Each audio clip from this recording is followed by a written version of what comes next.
Mon partenaire m'a trompée et je n'arrive pas à le ou à la comprendre. Comment faire? Qu'est-ce que ça veut dire? Chloé, donne-nous des conseils.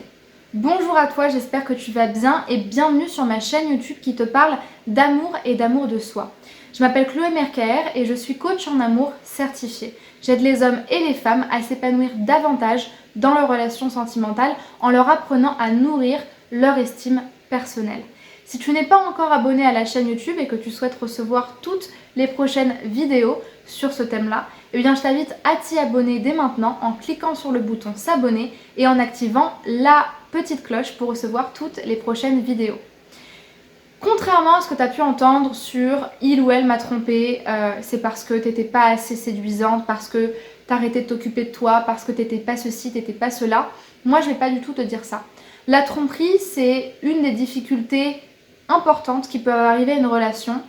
et surtout qui peuvent arriver à une personne. Et tu vas comprendre pourquoi je dis à une personne plutôt qu'à une relation.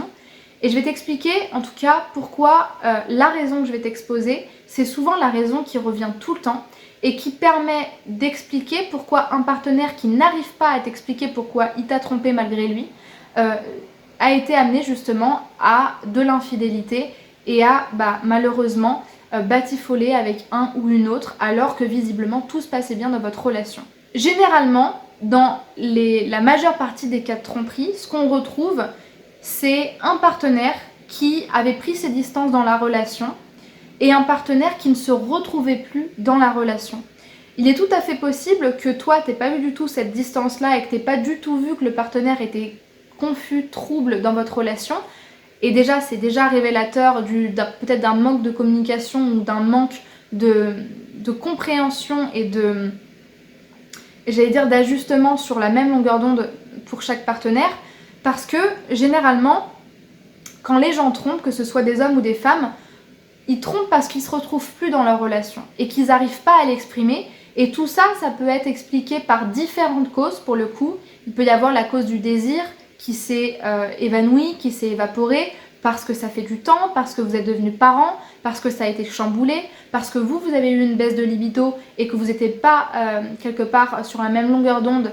concernant la libido, concernant le désir sexuel, parce que vous étiez tombé dans une forme de routine, et ça c'est tout à fait possible, parce que peut-être que vous étiez prise dans votre travail, ou que lui était pris dans son travail et que vous n'arriviez plus à vous retrouver en tant que couple. Ou alors ça peut être aussi une raison beaucoup plus sentimentale et affective, où finalement c'est plutôt le couple en tant que relation, en tant que partenaire qui avant était fusionnel, avant était vraiment complice, qui se sont évaporés. Donc ça, c'est des sentiments qui ont été évaporés, même des sentiments qui ont été oubliés. Il se peut que parfois, bien justement parce qu'on prend nos distances vis-à-vis d'une relation et qu'on n'arrive plus à se retrouver dans la relation, qu'on la remet en doute, qu'on oublie qu'on aime notre partenaire, ou alors qu'on oublie pourquoi on l'aime et pourquoi on est avec lui, ce sont autant de raisons qui sont possibles, eh bien ça peut mener à la tromperie. Il y a d'autres raisons qui peuvent expliquer ça, comme par exemple le fait que le partenaire qui vous a trompé ait été, sans que vous le sachiez ou sans que vous y accordez une importance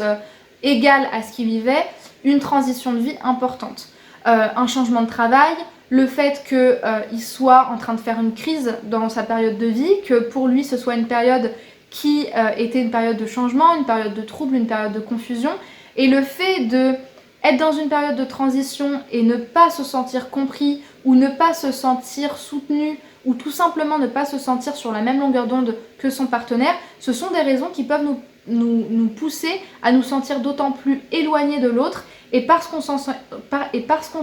éloigné, on communique moins, on se sent moins proche et du coup on oublie les raisons qui font qu'on est avec l'autre. Et tout ça, eh bien vous l'aurez compris, ça parle en fait d'un manque d'engagement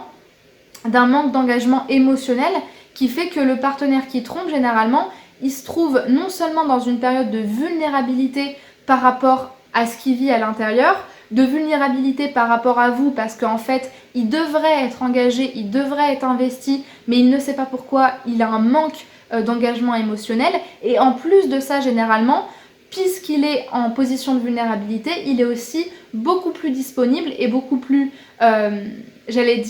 attentif à toute la tentation qui se trouve autour de lui, c'est-à-dire les hommes, les femmes qui ne demandent qu'avoir des relations avec lui ou qui sont tout simplement disponibles pour faire une rencontre. Et je sais que ce sont des raisons qui sont très dures à comprendre et qui sont très dures à s'approprier parce que vous n'êtes pas la seule ou le seul responsable de la tromperie, loin de là, mais il peut y avoir des facteurs qui, sans que vous vous en rendiez compte, ont pu jouer dans votre comportement, dans vos pensées, dans votre façon d'agir dans votre couple à ce moment-là. Et c'est très dur de l'entendre, mais du coup quand on est dans une position d'écoute, d'empathie et de compréhension de ce qui s'est passé, quand on veut le comprendre et quand on pense que la tromperie c'est pas la fissure monumentale du couple et qu'il peut y avoir une autre relation après, eh bien il faut être capable de l'entendre, il faut être capable aussi de remettre en question certaines de certains de nos comportements, et ça en fait partie. Ça c'est la première chose. Maintenant, la deuxième question qui sous-tend, et c'est peut-être la plus importante, c'est que faire après? La tromperie pour certains c'est le point final d'une relation, et pour d'autres ça veut juste signer le fait qu'il y a eu un manque de communication, que quand ça fait des années qu'on est mariés, on peut comprendre que l'autre n'ait pas été toujours dans la promesse qu'il nous avait faite et qu'il n'a pas toujours tenu ses engagements. Et c'est vraiment en fonction de chacun, il n'y a pas de bien ou de mauvais jugement à faire là-dessus, c'est vraiment en fonction de vous et en fonction de ce dont vous vous sentez capable. Mais toujours est-il que pour réparer cette situation-là, il va vraiment falloir communiquer ensemble, il va vraiment falloir quelque part réparer ce qui a poussé à la tromperie, c'est-à-dire le manque de communication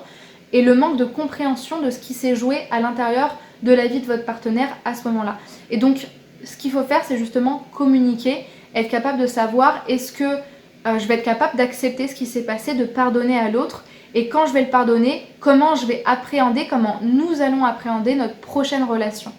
Et typiquement, ce genre d'événement-là dans un couple, eh bien,